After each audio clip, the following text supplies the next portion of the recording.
Sorry.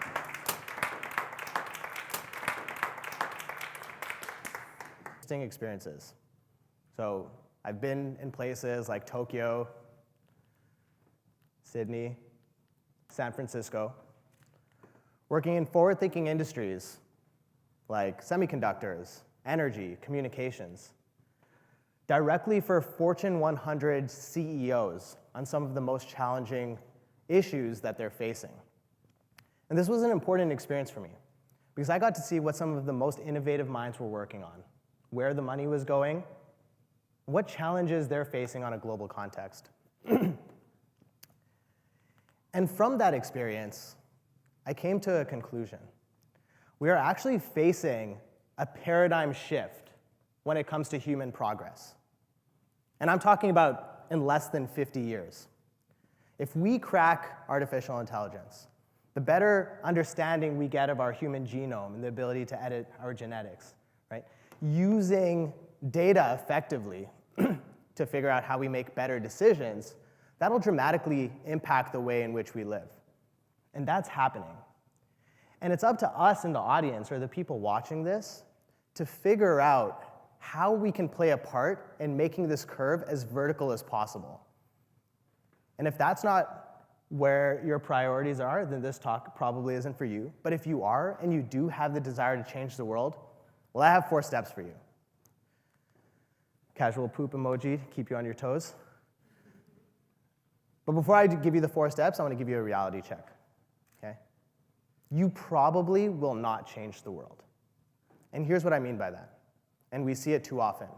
There'll be a 15-year-old or a 16-year-old student, super bright-eyed, incredibly ambitious, wanting to change the world. You're in every extracurricular, you have the best marks, you're in athletics, and you'll get to grade 12, and you'll have no idea what you want to do.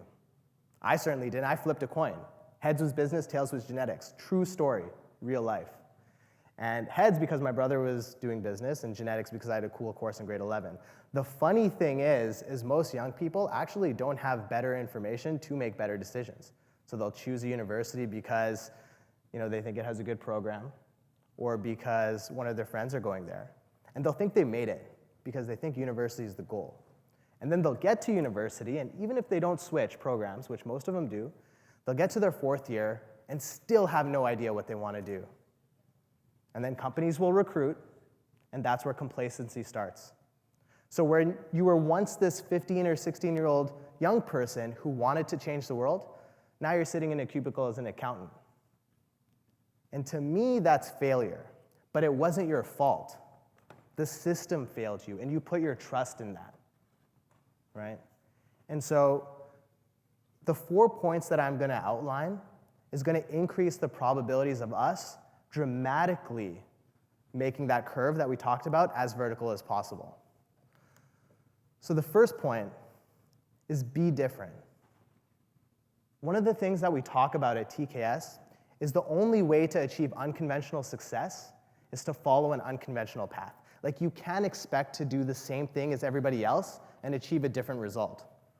But what's funny is when I speak at schools, high schools across North America, I always ask young people, where do you see yourself in the next 10 to 20 years? And I'll always get super ambitious answers, and I love these answers. I want to change the world, right? I want to be the CEO. I want to be the innovator. And then I ask them, well, what are you doing differently than the person next to you? And there's often silence.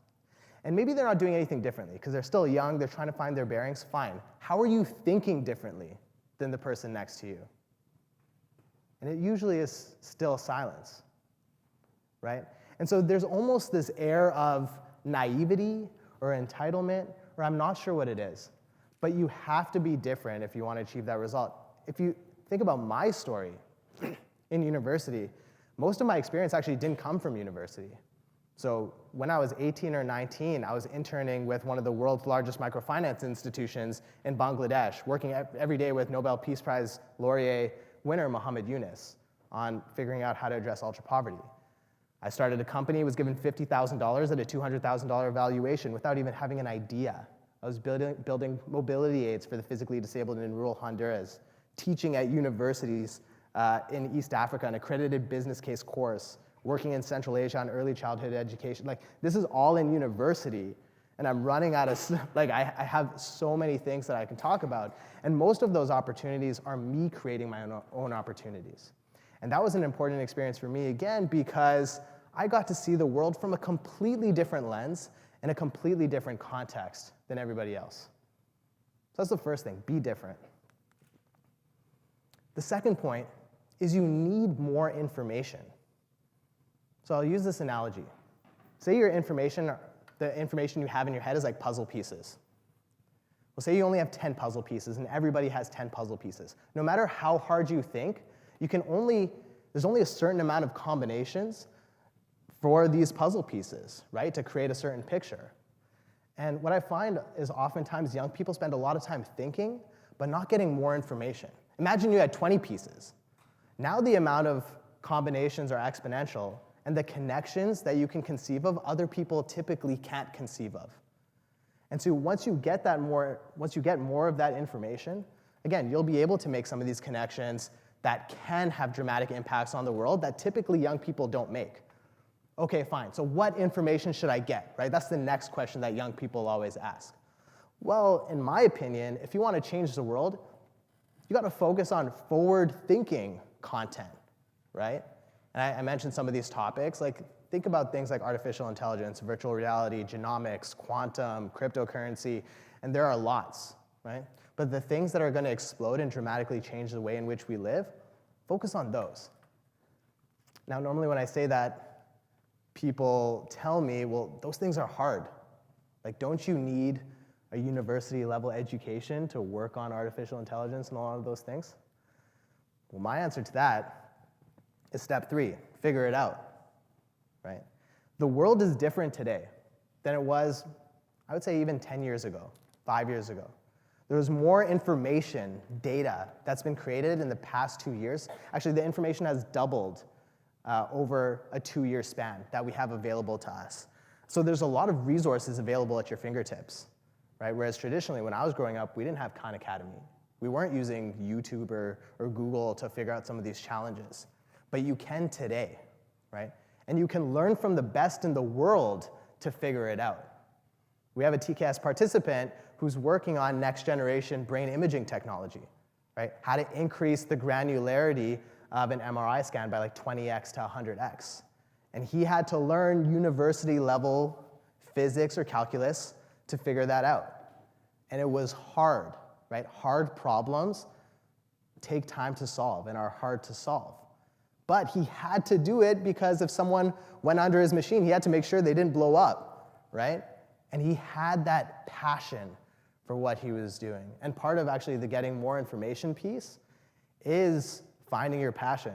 I'm actually going to go back for a second. A lot of people think we're like, oh, well, I'm not passionate about this topic. I'm not passionate about AI, right? I'm not passionate about VR. And a lot of people think that passion is kind of like love at first sight. Like you're just going to see a topic and it's going to hit you with passion. But that's actually not what happens. You need to spend time really understanding a topic, understanding the opportunities, making those connections, and that's where the passion will come from, right? And once you have that passion, figuring it out will actually be a heck of a lot easier. And if you can actually develop the skill of figuring it out, overcoming adversity with anything in life, you will be far more comfortable whenever you reach a point of uncertainty to overcome that rather than just stop at that wall and stop. And so training that skill early is important. Lastly, to tie everything together, so the 4th step is having this notion of a boss mentality.